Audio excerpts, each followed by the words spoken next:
Hello, and welcome to this special edition of Cronkite News. I'm Matt Kling. Part of our news mission is to bring comprehensive public policy reporting to the state of Arizona, and Cronkite News is the only news organization in the state with a dedicated bureau in Washington, D.C. Tonight, we highlight some of our top stories from the nation's capital on key Arizona issues up for debate on Capitol Hill. Immigration was just one of the topics on the table today as hundreds of the country's mayors gathered in the nation's capital. Cronkite News reporter Shelby Lindsay joins us live from our Washington bureau after catching up with several mayors from Arizona. Shelby? Some mayors who are angry over the administration's policy on sanctuary cities boycotted a planned meeting this afternoon with President Donald Trump. Mayors from Glendale and Mesa told me they were looking forward to discuss infrastructure with the president, but that was not the only thing on their minds. Homelessness is getting worse instead of better, not just in Mesa, Arizona, but throughout the western United States. So that is a real call to action for us. Mesa Mayor John Giles led a panel of mayors and federal officials at the U.S. Conference of Mayors meeting here to talk about effective strategies for chronic homelessness and the problem of homeless veterans. Giles says it's a valley-wide issue. The Phoenix-Mesa metro area, particularly homelessness, we have to look at it as a regional issue. Not only did they discuss problems, but they laid out solutions with federal officials. Part of the fight is just recognizing the problem and collecting data on it, one official says. But knowing what the issues are in your community, where the gaps are and so forth, having the right data and implementing those solutions will go a long way. Despite the problems, experts on the panel said there is hope. I'm confident, based on the success that we've seen in many cities, that working together we can solve a lot of these big problems. And Giles thinks good things are already happening in the Valley cities. Maricopa County is kind of the envy of a lot of other parts of the country. When you visit other parts of the country, there's a lot of regional infighting, a lot of communities that are next to each other that are tremendous enemies, and that we just don't have that environment in the Mesa Phoenix area. We work very well together.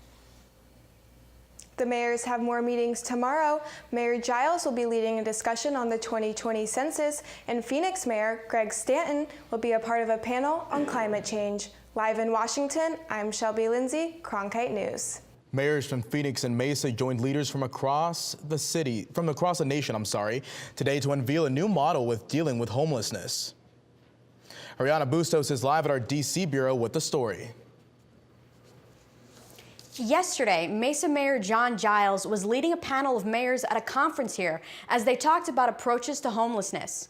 Today, Giles was following as more than a dozen mayors toured a Washington, D.C. public housing project in their continued search for a solution. Mayor John Giles said despite actions against homelessness, the dilemma only continues to grow. When I started this job 3 years ago, homelessness was a problem in my city. Now it is the problem in my city. Phoenix Mayor Greg Stanton joined Giles and others to launch Mayors and CEOs for U.S. Housing Investment, a public-private partnership that aims to tackle homelessness and provide affordable housing. The partnership advocates for policy and funding reforms at the federal level, communication, and coalition building. Giles said this coalition is the best way to fight their homeless problem. The need in my community outstrips the resources that we have. And so it is only, if we are going to be serious about attacking this problem, the only way we can do it is the coalition that you see before you. Mayor Stanton stressed policy changes and said the program worked at a local level to fight homelessness, but should be at a federal level. Now's not the time to cut key programs that support people experiencing homelessness. Now's the time to invest more, because we're investing more at the local level, but yet the situation is getting larger in our country. The conference took place in a D.C. public housing unit for veterans on the street and low to moderate income residents. Roughly half of them are filled by veterans who were formerly homeless. The program aims to build that type of housing in more cities like Phoenix and Mesa. Denver Mayor Michael Hancock said at the conference, the homelessness problem isn't unique. It's not isolated in just Aurora, Colorado, or Denver, Colorado, or Los Angeles, or D.C. It's also in Portland and Phoenix, Sacramento, as you just heard. This is a national crisis.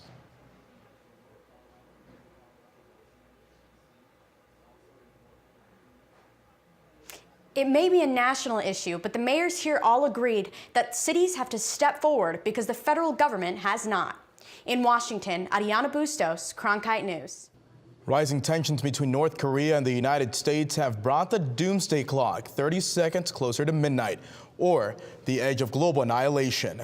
But nuclear war is not the only danger. One Arizona State professor said there is a specific threat to the Southwest on the horizon. Cronkite News reporter Austin Bundy has more from Washington. Until today, the doomsday clock read 2.5 minutes to midnight. The world is inching closer to destruction because of nuclear war and a new threat, climate change, which ASU professor Lawrence Krauss says could pose a large threat to the Southwest. Climate change will not be the same throughout the whole world. And one of the big things we need to concern about is our droughts, and the Southwest will be hit hard. Krauss, the chairman of the Bulletin of Atomic Scientists, which maintains the doomsday clock, thinks extreme drought will damage farms in Mexico, forcing millions of immigrants to flee north across the U.S. border over the next 20 years. So the people who, on one hand, want to prevent illegal immigration, and the other hand, deny climate change, are working in opposite directions. The doomsday clock is now at 2 minutes to midnight, the closest it has ever been since 1953. However, Krauss said there is still time to turn things around, and hopes tools like the internet can help start a global discussion. And the doomsday clock should not be a cause for people to throw up their hands and give up, but rather a cause for people to work together to try and, as a global community, move that hand back. In Washington, Austin Bundy, Cronkite News. This is the second time in a year that the clock has ticked closer to midnight. Scientists moved it 30 seconds closer last January. Congress and the White House continue to negotiate an immigration reform package as a March deadline looms for the Deferred Action for Childhood Arrivals, or DACA, program. And today, President Trump said he welcomes a shutdown if Democrats don't give him a deal. If we don't get rid of these loopholes where killers are allowed to come into our country and continue to kill, if we don't change it, let's have a shutdown. We'll do a shutdown, and it's worth it for our country. One group of advocates was in Washington today to demand that immigration enforcement come before any deal on DACA. Ariana Bustos reports from our Washington bureau. For grieving mom Mary Ann Mendoza, there's no middle ground on immigration reform. There is no compromise to get border security. That should be a standalone issue. It is for the safety of the American people, and we have a right to have a secure border. Every country has immigration laws, and we have a right to have ours upheld and to stop the flow of people invading our country. Mendoza is the mother of Brandon Mendoza, a Mesa sergeant who was killed in 2014 by a drunken driver who was in the country illegally. She was one of several mothers who shared similar emotional stories today. This is my son. This is all I have left of my family, his ashes. And the same message to Washington. No deal on DACA unless the border is secure. Sheriff A.J. Louderback of Jackson County, Texas, says he is sympathetic to Dreamers, but they have to answer for their parents' actions. The parents of the children brought across have done a tremendous disservice to those folks, to those children. I'm not a fan of a pathway to citizenship, but I can accept a deal if we secure this country to a point where American citizens have a greater degree of security. Louderback says it's common sense. And I've used the example several times before about if your parents robbed a bank of $1 million and 10 years later a case was made, would those children have to give the money back? And the answer is yes.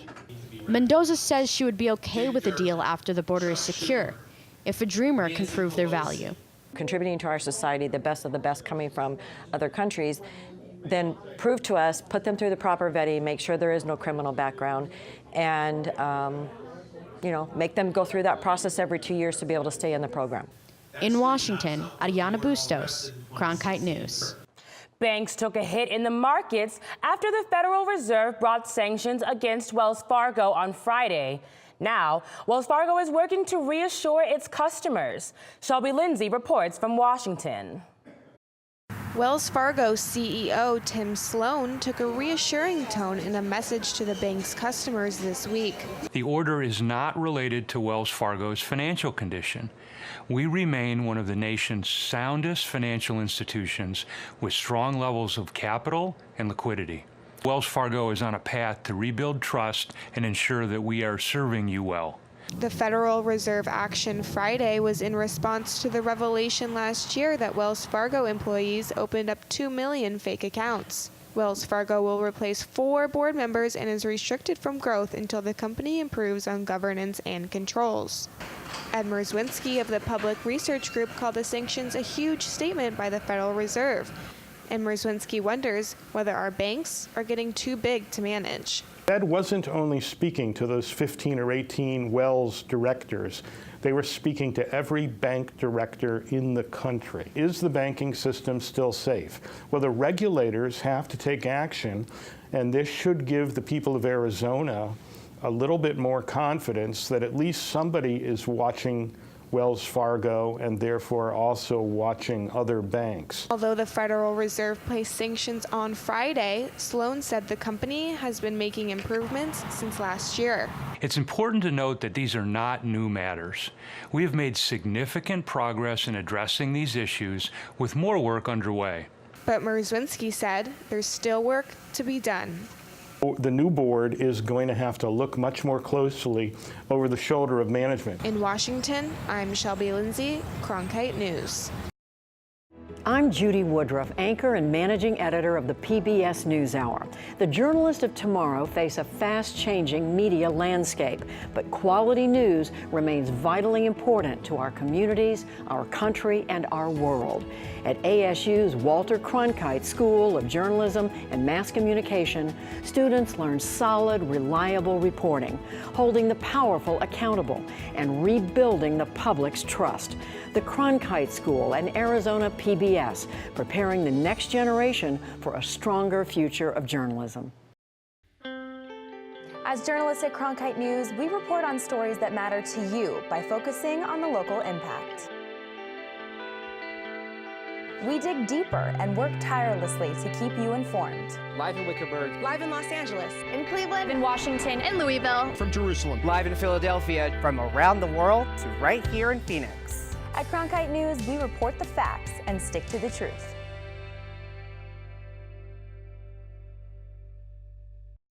Pelosi's words were a catalyst for action for those participating in Dreamer Day on Capitol Hill. Ariana Bustos is live at our Washington bureau with the latest. Ariana? Pelosi's message was a rallying cry for those gathered at a church here for the National Day of Action for a Clean Dream Act. Arizona Dream Coalition Executive Director Karina Ruiz, a DACA recipient herself, says her group won't stop fighting.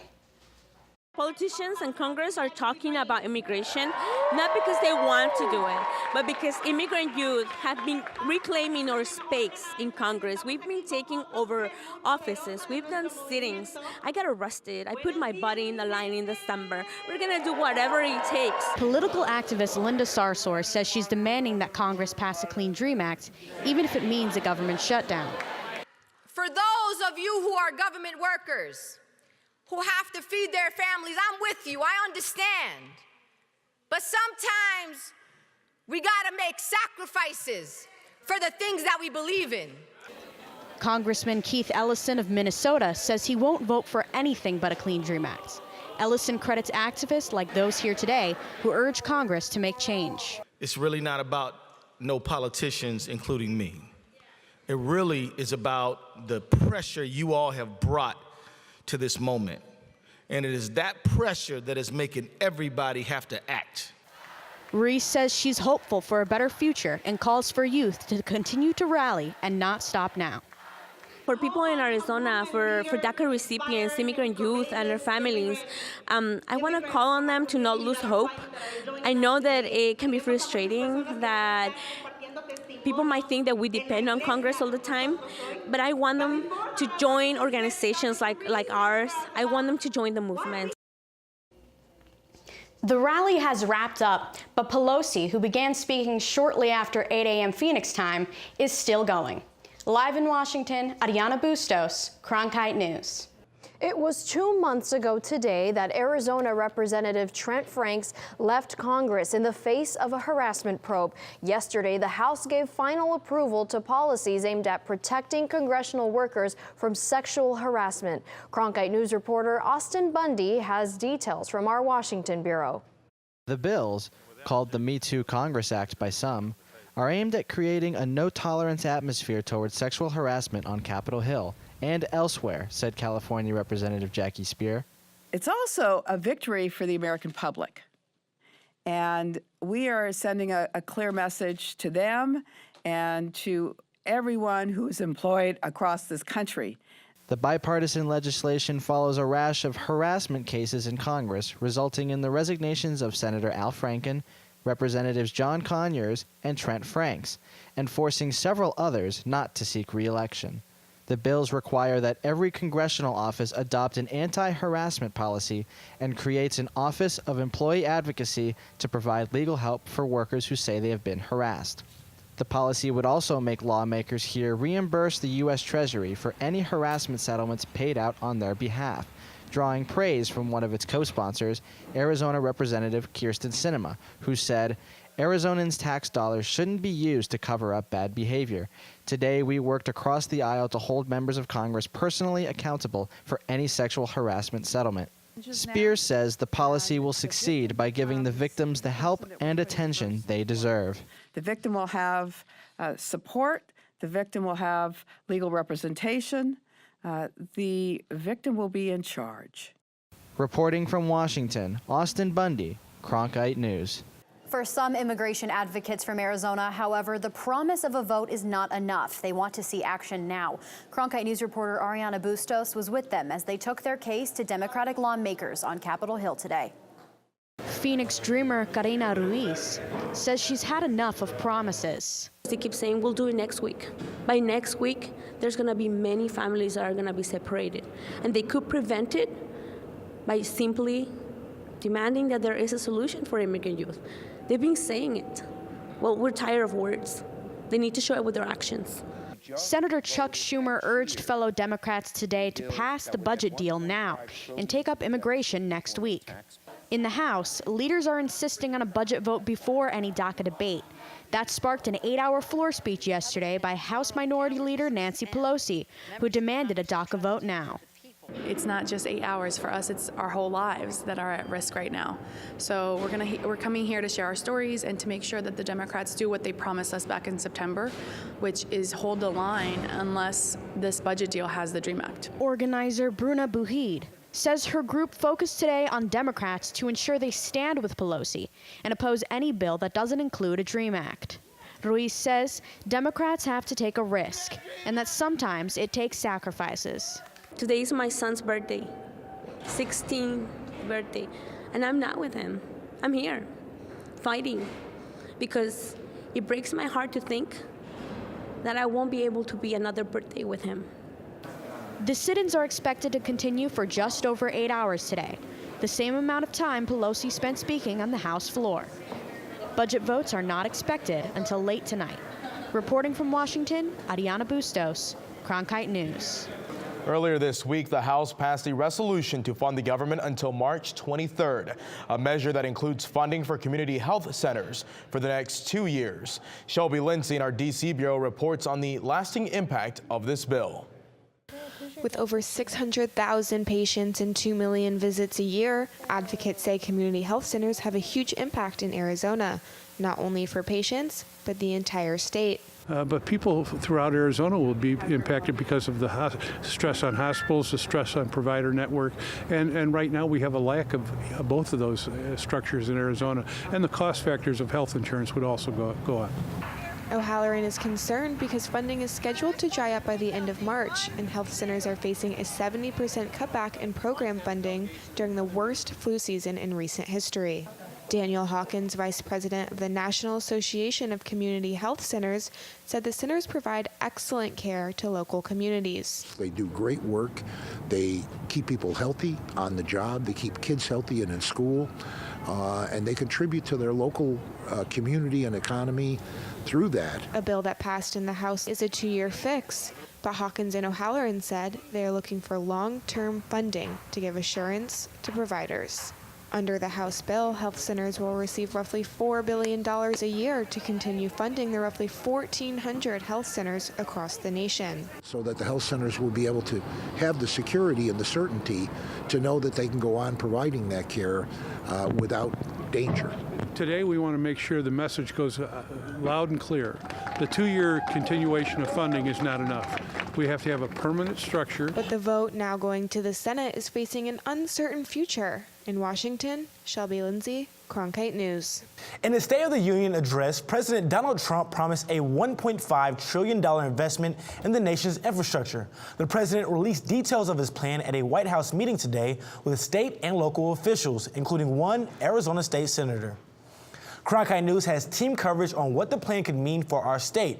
Let's start with Shelby Lindsay in the nation's capital. I'm halfway between the White House and the Capitol, where Democrats have had a colder response to the infrastructure meeting this morning. But inside the White House was another story.